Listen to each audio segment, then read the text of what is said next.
guys, I'm Tommy, I'm McKenna. and today we are continuing McKenna's top 10 favorite games, and we are continuing with number 9. So, whenever you're ready, go ahead, shoot. What is it?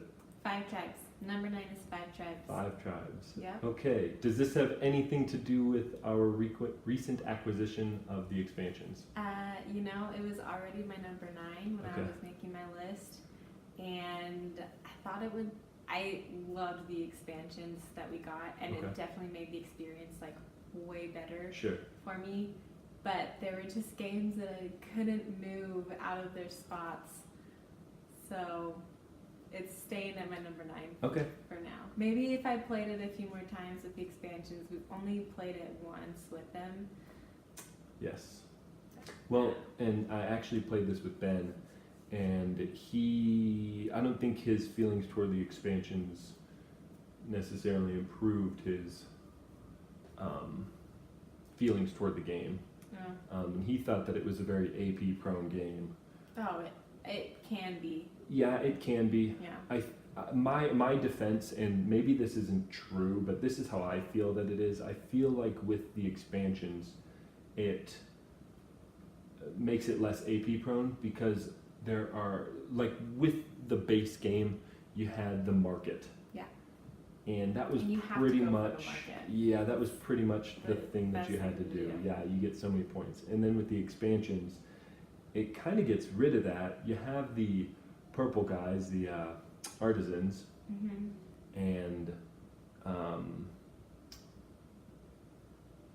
don't know if there's something else. I can't remember. Oh, the whims of the Sultan, the gold cards, if you will, with those tiles that you have. The gold cards. I love the tiles. Yeah. How did you feel about those tiles? The ones where you have, if you control all of them, then you get 8 billion points.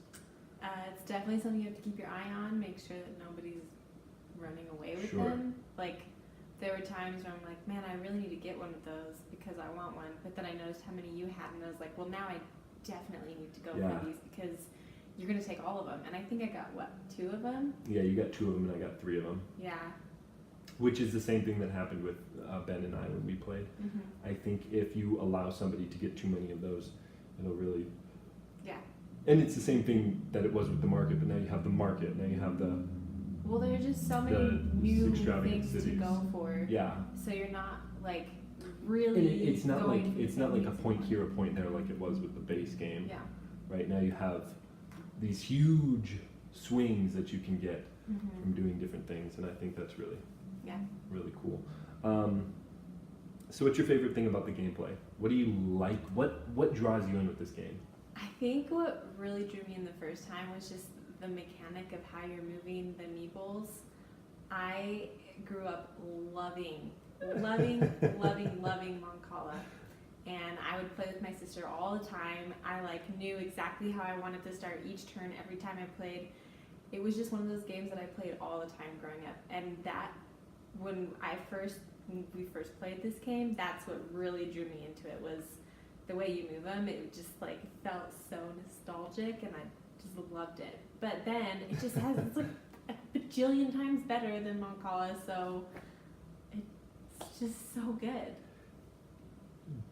Do you think that the mechanic of this game makes it playable for people new to the hobby? Or do you think that the decisions in this game outweigh the ease of play? If that makes sense. No, I know what you're saying. I think you could probably play it with new people.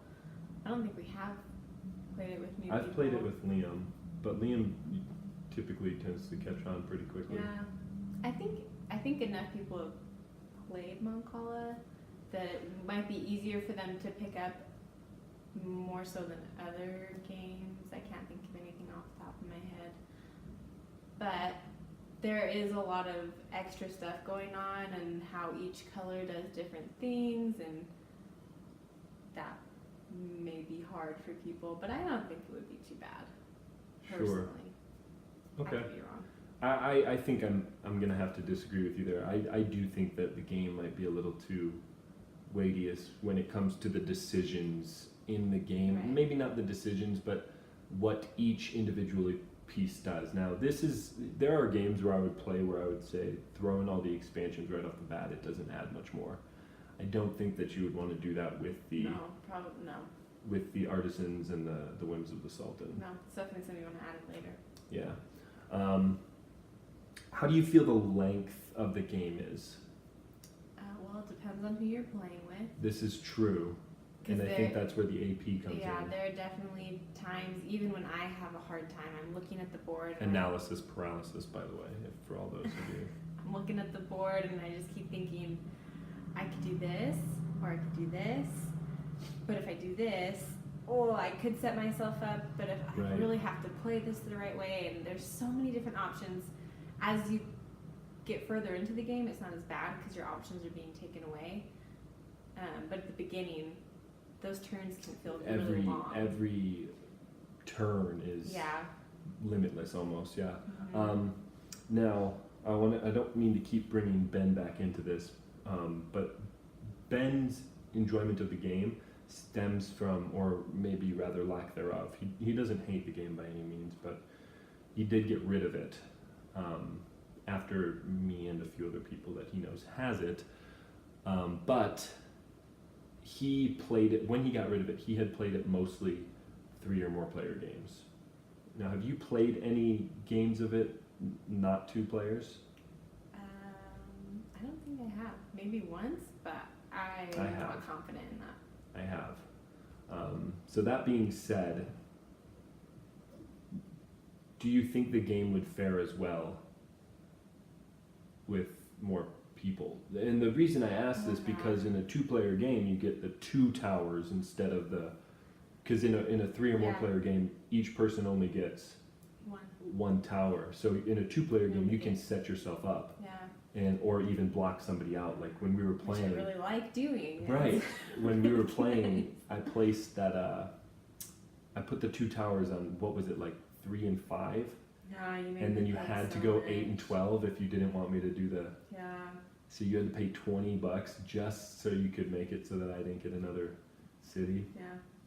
Which I'm glad I did. I didn't win that game. Right, I don't well- know if that's what lost me the game. Probably Yeah, not. Maybe, But probably not. That was probably a really good play. Yeah. But I bring this up. Do you think that without that setup aspect, that it would be as good of a game?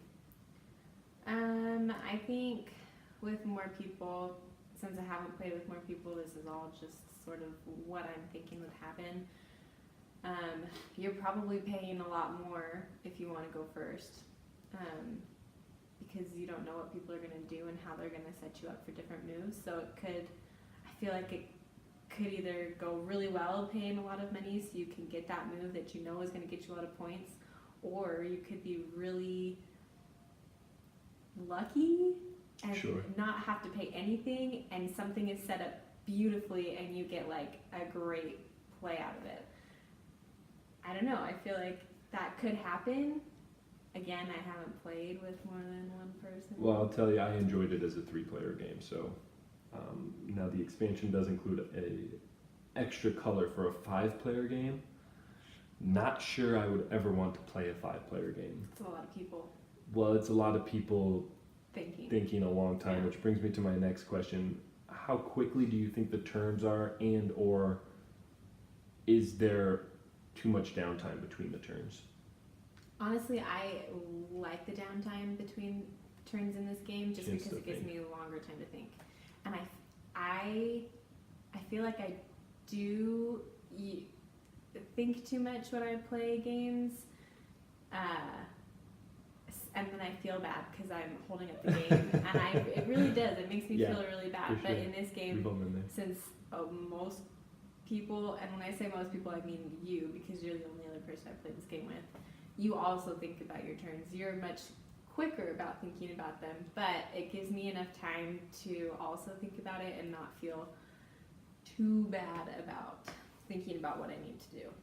So I don't mind the time. I'm sure other people who are really good at just like going for it, they don't need to analyze everything. Right. I'm sure it wouldn't be too fun for them. But for Sure. me, it's okay. And that's another thing. Again, I keep bringing Ben back to this, but that was another thing that Ben said. A lot of times he purposefully will take shorter turns and forego optimal plays, so that the game doesn't drag on.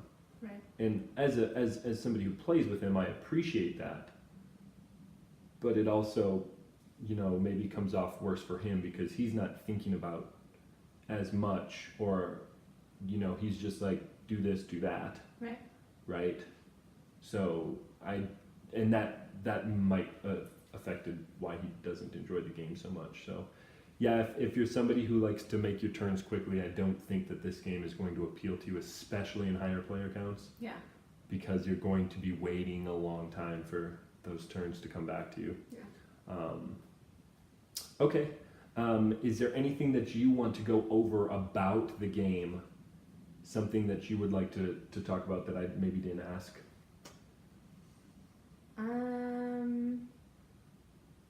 So when I was thinking about, what kind of mechanics are in this game, there's a little bit of area control in it. If you think about it, you have to trying to get, not like one specific area, but like you're trying to get as many camels out. You're trying to get as many castles, or not castles, but temples and and palm trees and stuff like that. Trying to get as many camels out.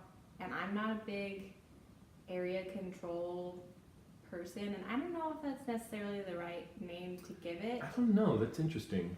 But that's kind of when I was thinking about the game, really, because I don't know what mechanic Mancala is, if it's even a mechanic, if it has a name. But I was trying to think of a mechanic, and it's that the Mancala mechanic. Exactly. It just came to my mind that there's kind of like a area controlness thing to it, and I am not a fan of those games, but this game, when I think about it, it's kind of like that, and it doesn't turn me off of the game. It actually kind of makes me excited about the game. That's interesting that you say that, because when you said it, I was like, no, not even close. But as you were describing it more and more, and I was thinking about it, I think you're pretty on base, especially with the expansions. Yeah. With the Whims of the Sultan, with that extravagant cities or whatever they're trying called. To get the cities and yeah, but there was so with I think it's the Whims of the Sultan that it comes with. It comes with that Great Lake, and the Great Lake doubles the points for oases that are there. Around it. And when I was playing with Ben, I acquired a temple or whatever, a tile with a temple on it. So when you land on it, you get to add a temple, and then if you clear it out, you add your thing on there. So potentially that's at least one temple. It was next to that, so it's a multiplier of 2, which was giving me 10 points per temple, and then I got the djinn that allowed me to discard a elder or fakir so that I could add one on. Oh, jeez. So I had like 6 or 7 of them by the end. I was getting so many points from it. So that area control, I do think that is a real thing in that game. And you're right, it's not like a. It's not something that like immediately came to my mind. Well, it's not a frightening area control either, it's not. where you're like, oh man, I'm gonna fight this person for it. Yeah. It's a much more accessible. I would say on the same base as maybe Rococo, but more so. Yeah. Like a lot more friendlier. Mm-hmm. But yeah, it's that I can get on board with you with that for sure. So I brought that up just if anyone thinks, any area like control area haters control, out there. I don't want to play that. I do not like area control. I also really don't enjoy think this game. you won't go into this being like somebody's not going to be like, hey, you want to play this area control game with me? So don't worry about that. But if it seems like that going into it, you don't need to worry about that. Well, if that's everything, is that everything? Yeah, that's it. All right. Well, thank you so much. Tune in next time, and we will bring you guys number 8. See you guys. Thanks. Bye.